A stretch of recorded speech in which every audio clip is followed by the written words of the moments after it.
عمران خان صاحب کو ثالثی کا کہا ہے روس اور یوکرین کے درمیان. یورپین یونین کے امبیسڈر نے خط لکھا پاکستان کو، ہندوستان سے کوئی رابطہ توڑا، کوئی ان کی تنقید کی، کوئی تجارت بند کی. کیا ہم کوئی غلام ہیں کہ جو آپ کہیں گے ہم کر لیں؟ یہ جو ہے نا پاپولسٹ قسم کے لیڈرز جو جب ان کے وقت آ جاتا ہے جانے کا تو وہ پھر اس قسم کی حرکتیں کرتے ہیں. یہ وہاں گئے، ان کو ملا کچھ نہیں وہاں سے. کیا ہندوستان کا نریندر مودی پیوٹن کے پاس گیا تھا جبکہ جنگ ہو رہی تھی اور اس کے ساتھ کھڑا ہو کے ہاتھ ملایا تھا؟ اور ظاہر ہے جو غریب لوگ ہیں، غریب ملک ہیں، ان کو زیادہ امپیکٹ کرے گا.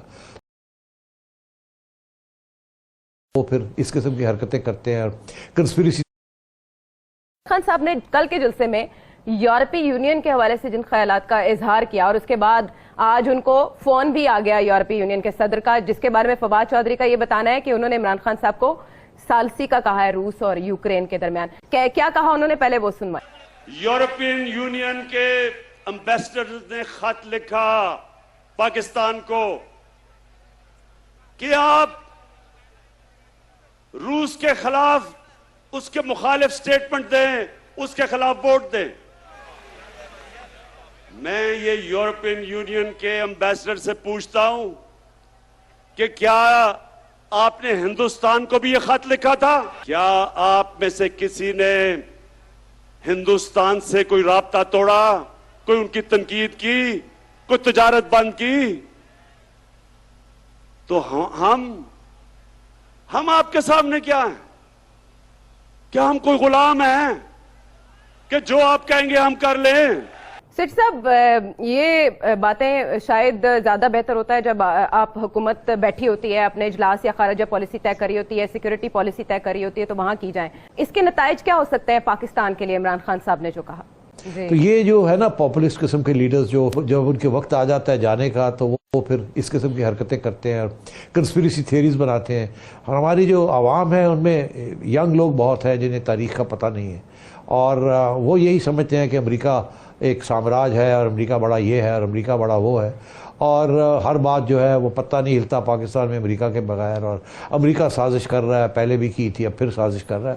دراصل حقیقت ایسے نہیں ہوتی. یہ ہمارے حکمران جو ہیں یہ اس وقت اس قسم کی باتیں کرتے ہیں جب ان کا وقت آ جاتا ہے جانے کا، اور وہ پھر عوام کو گمراہ کرتے ہیں کہ یہ کہہ کہ ایک سازش ہو رہی ہے. اور یہ سازش کی تھیوری جو ہے نا یہ ہمیشہ ہوتی ہے جب بھی کوئی اس قسم کی پرابلم ہو. اور یہ لوگ اب پی ٹی آئی والے کافی عرصے سے یہ ایک پورا بیانیہ بنا رہے ہیں. عمران خان صاحب نے یہ بیانیہ بنانا 3 ماہ پہلے شروع کر دیا تھا. آپ کو یاد ہوگا جب سب سے پہلے دفعہ انہوں نے اس انٹرویو میں ایبسولوٹلی ناٹ کہا تو میرا تبصرہ اس وقت آپ کے سامنے یہ تھا کہ یہ انہوں نے ایبسولوٹلی یہ ناٹ کہا ہے، اور آپ دیکھیے گا ان کے جو نوجوان طبقہ جو ان کے ساتھ ہے وہ بڑے خوش ہوں گے کہ لو جی امریکہ نے ٹھوٹو دکھاتا ہے، ایبسولوٹلی ناٹ کرتا ہے. اور ایسے ہی ہوا، بڑی ان کو ٹویٹ شیٹس ان کے حق میں ہوئی، اور کیونکہ بیچاروں کو پتہ نہیں ہے کہ یہ سب ڈرامہ بازی ہو رہی ہے ایبسولوٹلی ناٹ کی. بہرحال اس کے بعد پھر اسی قسم کی حرکتیں ہوتی رہیں کہ جی وہ اینتھنی بلنکن جو ہیں ان کے یو ایس اسٹیٹ ڈپارٹمنٹ کے سیکرٹری آف اسٹیٹ، وہ تو یوزلیس آدمی ہیں. جو بائیڈن بھی اس کو کچھ پتہ نہیں ہے وغیرہ وغیرہ. تو یہ اپنی پاپولیرٹی اپنی کنسٹیٹیونسی کے اندر بڑھانے کے لیے، جو اینٹی امریکن کنسٹیٹیونسی ہے اس کو بڑھانے کے لیے انہوں نے ایسی باتیں شروع کی. جب انہیں نظر آ رہا تھا کہ ان کا خاتمہ اب بس مہینوں کی بات ہے تو انہوں نے یہ سارا کچھ شروع کر دی. یہ جب روس گئے ہیں تو بالکل یہی سوچ کے گئے وہاں. ان کو اسٹیبلشمنٹ نے بھی اور فارن آفس نے کہا تھا مت جائیں، اس وقت صورتحال ٹھیک نہیں ہے، یہ بڑا غلط ٹائم ہے وہاں جانے کا. انہوں نے پھر بھی یہی فیصلہ کیا کہ میں نے وہاں جانا ہے، اور یہ وہاں گئے. ان کو ملا کچھ نہیں وہاں سے. ولادیمیر پوٹن جو تھے وہ تو بڑے خوش ہوئے کہ چلے ایک بندہ جو ہے وہ تو آ گیا میرے پاس، مگر دیا کچھ نہیں ان کو. اس کے باوجود یہ واپس آ کے انہوں نے بڑے لمبے چوڑے چھکے چوکے مارنے شروع کر دیے کہ ہمیں گیس ملے گی اور ہمیں گندم ملے گی وہاں سے، حالانکہ ایسی کوئی معاہدہ نہیں ہوا، بالکل سراسر جھوٹ تھا. اور یہ اس قسم کی باتیں شروع کر دی جس کی وجہ سے پھر یورپین یونین اور امریکہ کو تکلیف ہونی شروع ہو گئی. انہوں نے کہا شاید یہ تو اب بالکل گود میں جا کے بیٹھ گئے ہیں. تو انہوں نے پھر تھوڑی بہت جب تنقید کی تو انہوں نے وہ استعمال کر کے اب یہ ایک کنسپیریسی تھیوری کا حوالہ دینا شروع کر دیا ہے. اب یہ کہتے ہیں کہ جی ہندوستان کو یورپین یونین نے کیوں نہیں کچھ کہا. تو ان سے یہ کوئی پوچھے کیا ہندوستان کا نریندر مودی پیوٹن کے پاس گیا تھا جب کہ جنگ ہو رہی تھی اور اس کے ساتھ کھڑا ہو کے ہاتھ ملایا تھا؟ کیا ہندوستان نے نریندر مودی نے یہ کوئی بیان دیا ہے کہ ہمیں امریکہ سے یہ کہ ہمیں روس سے یہ ملے گا، ہمیں روس سے یہ ملے گا؟ تو یہ بات یہ ہے کہ یہ خود کرتے ہیں، اس کے بعد اس قسم کے سوال کے جواب دیتے ہیں. تو میں یہ سمجھتا ہوں یہ کنسپریسی تھیوری بنا رہے ہیں، اور یہ وہی ہے. اگر ان کو نکالا جاتا ہے یا یہ نکل جاتے ہیں آئینی طور پر، تو یہ باہر جا کے دو باتیں کریں گے. ایک تو یہ کہیں گے کہ مجھے غیر آئینی طریقے سے نکالا گیا، جیسے انہوں نے 35 پنچر کے جھوٹے الزام لگائے تھے اور الیکشن ریگنگ کے جھوٹے الزام لگائے تھے اور دن رات یہ بات کی تھی. اسی طریقے کے ساتھ اب آ کے یہ کہیں گے کہ میرے ساتھ زیادتی ہوئی ہے، مجھے امریکہ نے نکالا ہے، اور ہمارا جو اسٹیبلشمنٹ ہے اور ہماری یہ سیاسی جماعتیں ہیں یہ ساری پرو امریکن ہیں، اور اس لیے مجھے تو امریکہ نے نکالا ہے. مگر بات یہ ہے کہ یہ کہنے سے کام نہیں چلتا نا. اب ٹھیک ہے، کچھ لوگوں کو آپ کچھ حد تک بیوقوف بنا سکتے ہیں، مگر سب کو ہر وقت بیوقوف نہیں بنا سکتے. You can fool some of the people some of the time, but you can't fool all the people all of the time. تو میں یہ سمجھتا ہوں کہ یہ ان کی غلط فہمی ہے. یہ جو سارا وقت کہتے ہیں کہ میں بڑے خطرے ناک یہ کر دوں گا، میں وہ کر دوں گا، میں نے آپ کو پتہ نہیں ہے اگر یہ آپ کا ووٹ آف نو کانفیڈنس کامیاب نہ ہوا تو میں یہ کر دوں گا، آپ کو پتہ نہیں ہے میں یہ کر دوں گا. ارے بھائی، آپ نے کیا نہیں کیا؟ آپ نے اپوزیشن کو جیلوں میں ڈالا، آپ نے کیا نہیں کیا؟ میڈیا کے اوپر جو تشدد کیا اور جو دھمکیاں دے رہے ہیں تو رہ کیا گیا ہے؟ تو اب اور کیا کر لیں گے آپ؟ اب تو آپ انتظار کریں. جو اس ملک کی تاریخ بتاتی ہے کہ جب اس طریقے کے حالات ہو جاتے ہیں اور ایک پرائم منسٹر کو نکالا جاتا ہے یا ایک حکومت کی چھٹی کرائی جاتی ہے، اور تو پھر وہ حکومت کو اس کا نبٹنا پڑتا ہے اس کے بعد جو کچھ ہوتا ہے. کیونکہ جن کو نکالا جاتا ہے وہ ان کو پھر ہیرو نہیں بنایا جاتا. وہ اپنے آپ کو ہیرو بنانا چاہتے ہیں، مگر ان کے خلاف پھر ٹھیک ٹھاک کیسز بنتے ہیں اور ان کے لوگوں کو جیلیں کاٹنی پڑتی ہے یا جلا وطنی کاٹنی پڑتی ہے. تو یہ محترمہ بے نظیر نے بھی یہ کاٹا ہے، یہ سارا کچھ نواز شریف نے بھی یہ کاٹا ہے، مگر اس کے باوجود وہ واپس آتے ہیں. اب عمران خان صاحب کو بھی یہ کاٹنا پڑے گا، اور دیکھنا یہ ہے کہ اگر مسلم لیگ نون کی حکومت آتی ہے اور وہ ناکام ہو جاتی ہے عوام کے مسئلے حل کرنے میں، ان کو 5 سال ملیں گے، اگر ناکام ہو جاتے ہیں تو پھر خان صاحب کو زندگی پھر ایک دفعہ مل سکتی ہے، ایسی کوئی بات نہیں ہے. مگر اگر خان صاحب نے وہی حرکتیں کی کہ جی اسٹیبلشمنٹ کو بھی ناراض کر کے رکھا ہوا اور عوام کو بھی ناراض رکھا، تو پھر یہ واپس بھی نہیں آئیں گے. بہت سے محاذ عمران خان صاحب کھولنے کی اس وقت پوزیشن میں نہیں ہے، لیکن انہوں نے جو کہا یورپی یونین اور امریکہ کے ساتھ جو ہمارا تجارت کا حجم ہے وہ کئی گنا زیادہ ہے جو ہمارا رشیا کے ساتھ ہے. GSP+ سٹیٹس ہمیں یورپی یونین کی وجہ سے ملا ہے. اور اس کے علاوہ IMF کے ساتھ جائزہ مذاکرات چل رہے ہیں 4 سے 11 مارچ تک.